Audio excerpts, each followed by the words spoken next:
Scaling from seven figures to eight figures is one of the hardest things like any brand owner will ever have to do once they get to that stage because there's a lot of fundamental truths that really have to change, and those are probably the hardest changes. I think going from seven figures to eight figures is even harder than going from eight figures to nine figures, right? Because like going from eight figures to nine figures is just like complexity, added complexity, but it's just adding more input through the system. Whereas going from seven figures to eight figures, your systems have to change, otherwise they will break, right? They will break, and that's what I'm going to talk about in this video. And if you are new to this channel, my name is Alexander Photiou, and I'm on a mission to help 1,000 supplement brand owners scale to eight figures, and that's through helping them, well, basically systemize customer acquisition and helping them extract more profit from their customers, right? And so the first thing, like I've got a couple of points here on my laptop in front of me, but the first real thing is like you need to sort out your metrics, right? Because at the seven figure level, you're probably not tracking your metrics as diligently as you know you should be. You're not tracking them anywhere near as much as you should. Like there are a bunch of metrics you need to track, and I mean it would help if you hired like a finance guy to go ahead and track all these things for you. But things like, for example, contribution margin. I've spoken to how many e-commerce brands? Over 100, I think, and they don't they don't know what a contribution margin is. They don't know what the contribution margin is. They don't know how to calculate it. And when they do find out, they're doing it completely wrong, right?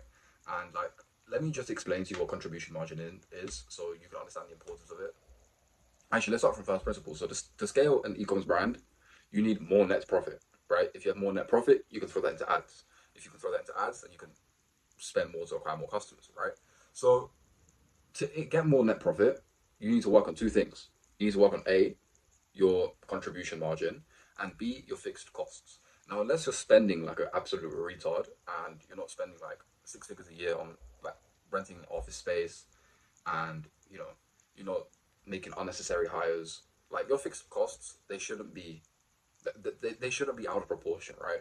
Your fixed costs are easy to fix. Just look over what you can minimize, or look over what you can optimize, look over like everything, right? Contribution margin, right? That's the thing that you really need to optimize, because that's the thing that's really gonna move the needle forward. And the contribution margin effectively is like all the spend that you have on a unit economic level, right? So let's say you're selling your product and you sell it for $100, right? You got a product for $100. Now the thing is, right, that product costs the customer $100, but it also costs you money to, if you're manufacturing it yourself, you got to manufacture it. If you're just buying it from a supplier, you got to buy the product, right? You got to package it. You got to spend money to acquire the customer, right? You got to spend money on 3PLs, shipping, fulfillment, customer service, right? All of these costs at a unit economic level, all of them added up, minus the revenue that the customer generates for you, that is your contribution margin. So all the variable costs that happen on a unit economic level, that is your contribution margin. That's what makes up your contribution margin, and you need to optimize that literally like ruthlessly. You need to be cutthroat, ruthless with it, because that's what's going to determine if you are healthy enough to scale. Because there are conditions for scale, right? You can't just all of a sudden decide, yeah, I'm going to start spending more money on ads, because there are conditions for scale, and if you don't meet those conditions, these KPIs, these business conditions that you need in place in order for you to put more cash into your customer acquisition system, so that you can acquire more customers. If you don't have these conditions for scale in place, then my friend, you're not going to scale, right? You're going to try, and your ROAS is just going to tank. You're not going to make any profit. Your conversion rate's going to tank. Everything's going to go to shit, and you're going to wonder why. And it's because of your contribution margin and all of these other conditions for scale that I'm going to talk about in this video. All right. So the first thing is like contribution margin. Now, like the easiest way to fix a contribution margin is like, okay, you got your customer acquisition cost, but effectively at a customer level, you can bring your customer acquisition cost down through many ways. A, your ads, so create better ads and create more of them, right? Everybody knows this, but the other thing is like, okay, your back end. So if your contribution margin to CAC ratio is small, right, then that just means you're not doing enough on the back end, right? So you need to be fully implementing email and SMS marketing. So if you're implementing those, you should have no problem. Implement those and genuinely implement them. Genuinely put a lot of emphasis on them, because they are going to be like just profit machines. Your landing pages. So if you can optimize your conversion rate, you're just gonna hit out the park, because like the conversion rate, if you improve your landing page's conversion rate by just 1%, a measly 1%, right? And it's not difficult to do. It's just like people don't know how to test. People claim like, oh yeah, do an A/B split test, bro. Like what? A/B split test. What are you A/B split testing for? What are you A/B split testing, right? Most people they test, they don't know what they're testing. Like they'll go ahead and test, and I'll ask them like, okay, why are you testing that? Bro, I don't know. I just thought like it might work. But what's the thought process behind this? What's the hypothesis? I don't know. I think it'll increase my conversion rate. No, no. Like what you need to do, you need to be super intentional about how you test, and you also need to be super scientific about it, right? So you might have heard about statistical significance, and yeah, you need to get that into account. But the biggest thing is like following the scientific process, because what you need to do is you need to isolate the key variables, the key needle moving variables in every single part of the subsystem of your landing pages, right? And I mean, if you're new to this channel, you're not going to know what subsystems are and systems and how we view them, right? But basically, you have a system which is like your input, you have your processes, you have your output, and you have feedback in the form of metrics, right? And with a landing page, the input are the viewers. So the visitors, people coming onto your landing page, that's the input. The processes are everything in between, right? So if you're targeting an unaware audience, most likely sending people to a, what's it called, to a advertorial or a listicle, right? You're sending people to those types of landing pages.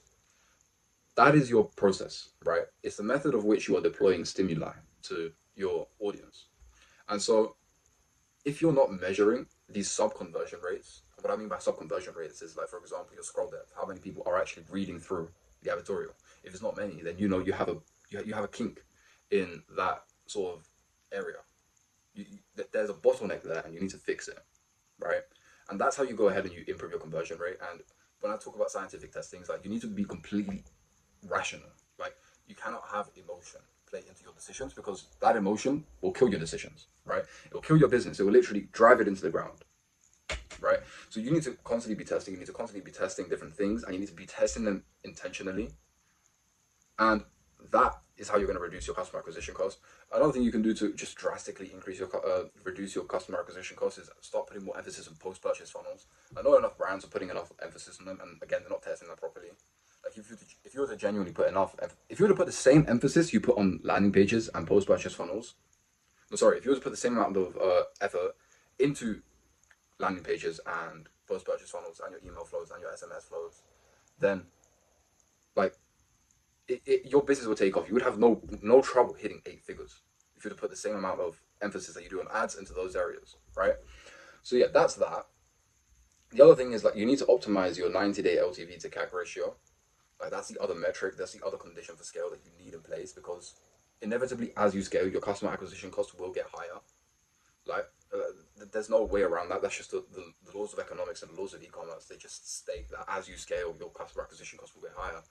But I mean, like, if you take Netflix, for example, like, I'm not sure exactly what their customer acquisition cost that is actually. Let me actually check.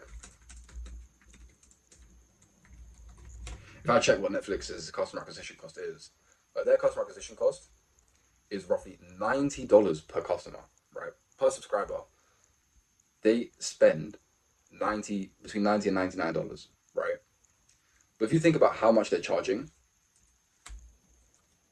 if you think about how much they're charging per month, they're charging anywhere between £6 and £20, right, per month. Now, what that tells you is that they're not profitable on the front end. They're really unprofitable on the front end. But because people stay, they can make money in the back end, right? And now I know this is an elongated version. You're all probably thinking like, okay, yeah, cool, that's just a niche.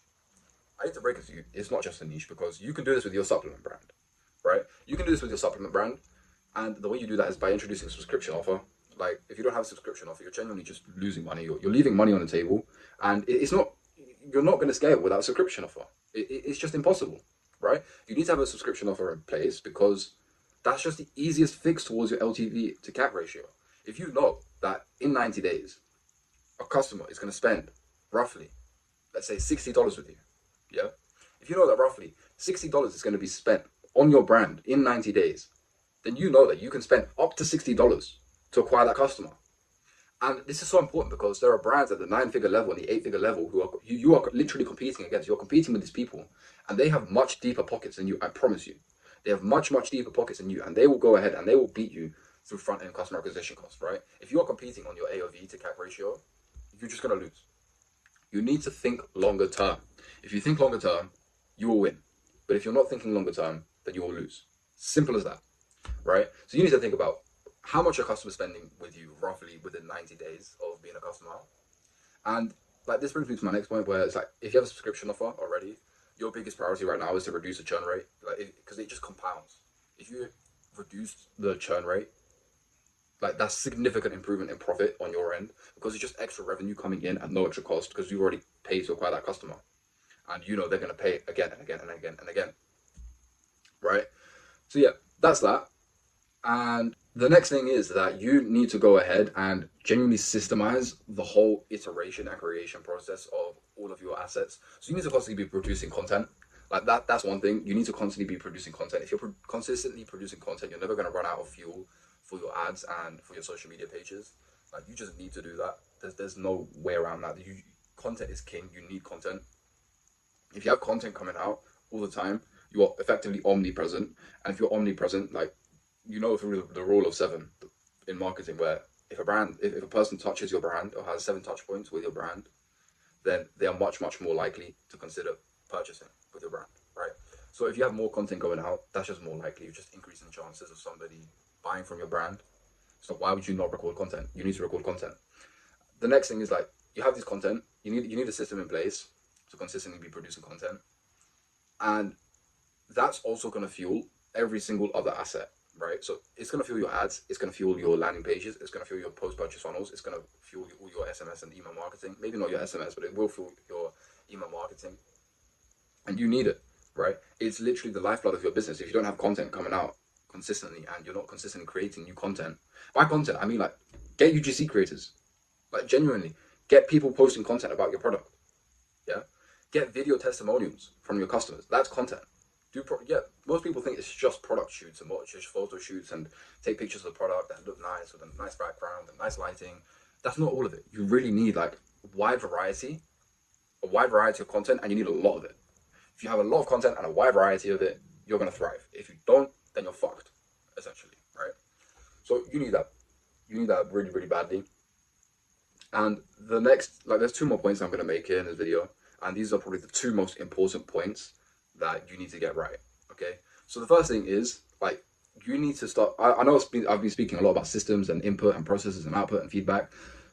You need to start thinking about your business as a system. Like, it's one big system where in the beginning you have an input, and that input is money being spent, like dollars being spent on ads, right? You have dollars being spent on ads. That's your input. Now you have all these processes in between, but your output at the end of it is net profit. Now there are all these subsystems in between. So for example, you have a customer acquisition system, right? Where dollars being spent, processes or methods of deployment of stimuli to acquire our customers. That's going to be your ads and your landing pages. And then you have the output, which is a customer and revenue, right? And you have feedback in the form of metrics. Now, but there are also subsystems where you can just, like, go super granular. And this is what the 8-figure brands do really well. They think in systems and they break it down really granularly, and they identify bottlenecks within subsystem conversion rates, right? What do I mean by that? Because if you don't know anything about systems, you're probably thinking like, okay, Alex, what the fuck are you talking about? Because you're just speaking, you might as well be speaking Arabic, right? So what I mean by this is, I mean, it'll be easier if I had a whiteboard, and I'll probably make a video on this in the future on systems thinking, because it is the most important thing. It's imperative to your success that you understand systems thinking, because it is the most important thing that you can ever like adapt your mind to process information on. But it's like, you have a system. For example, let me actually give you a really concrete example. So let's say you have people coming to your landing page, right? You have people coming to your landing page. That's the input, visitors. Your landing page is a stimuli, the method of deployment of a stimuli that you are using to convert those customers into to convert those visitors into customers, right? Now, what you need to do here is think like, okay, what's every little process that goes on in between that? Like, if you're sending people to an advertorial and that's your landing page, then there are more processes in between, and you need to account for them. So visitors to an advertorial, what is a scroll depth, right? What is a click-through ratio to the product page, right? And then you got to think, okay, people on the product page, the input is from the previous system.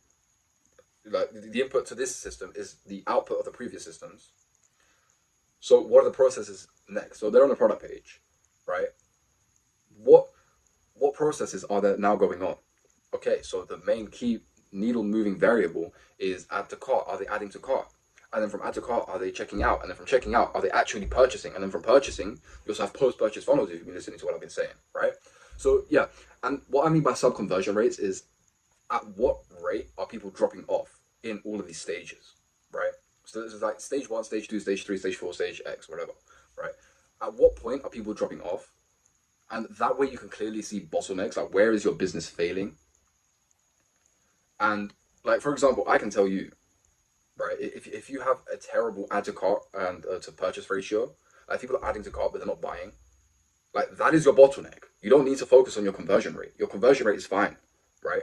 What I mean by conversion rate is your actual product page and your landing page is fine. You don't need to do anything there. You don't need to play around with your headlines. You don't need to play around with all the body copy. You don't need to play around with the images or your offer.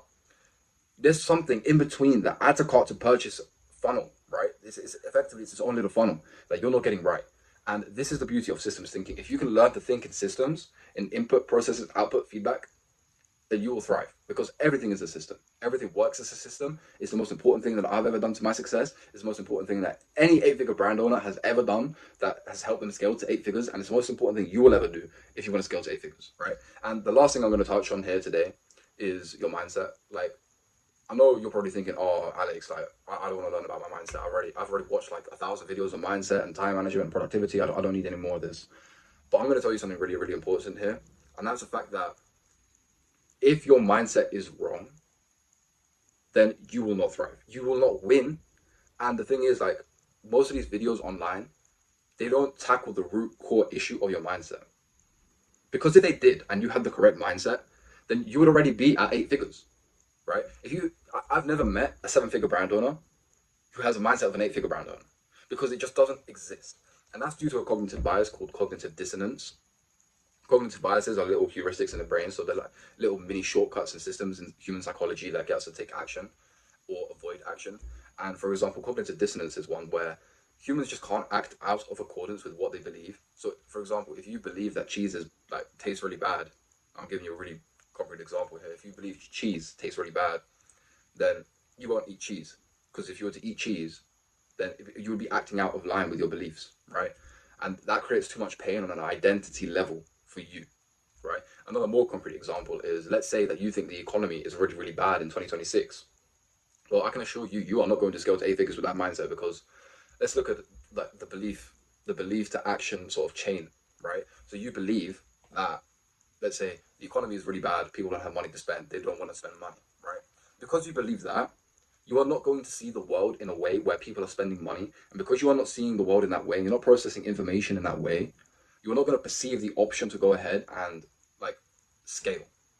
And because of that, you are not going to take the action of scaling because you're not going to decide to do it. You're not going to decide to scale because you don't see the point in scaling because you just don't believe people have money, right? And therefore, it manifests in your reality as, well, not scaling to 8 figures because you don't believe people will spend money, right?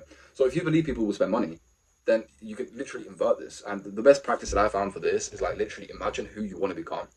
Like, what is your goal? You need to look at who you would become at 8 figures, what you would need to believe. Like, what is 8-figure you believe? And you need to really spend a lot of time on this, and you need to make sure that you don't let your ego get in the way. Because if you let your ego get in the way, then this exercise won't work. You need to be 100% truthful and honest with yourself. And the easiest way is literally like, look at who you need to be, list out all their beliefs, and start believing them. Like, you can delude yourself. If you, just by pure repetition, you can delude yourself. Like, there is another way that you can do this, where I've actually got this here. I've got a self-transcendence document where it's literally like a whole bunch of everything in here. I've got affirmations at the end. I've got everything, right? I've got absolutely everything. I've got my goals. I've got like who are my mentors, what are my traits, what's my style, what's my routine. I've got a little manifesto where I literally read out like a day in the life of my becoming self, like who I'm becoming. You need to create stories of who you're going to become, right? And a lot of you are going to think like this is a waste of time, but I promise you this is the most important, and it's the most imperative thing towards your success, because if you do this, you will start to see the world in a way where you are already successful. And if you believe that you are already successful, you will start taking actions as if you are successful. And therefore, you will inevitably become successful, right? Don't mistake me. I'm not saying just believe and everything will just like pop out of your ass. No, I'm not saying that.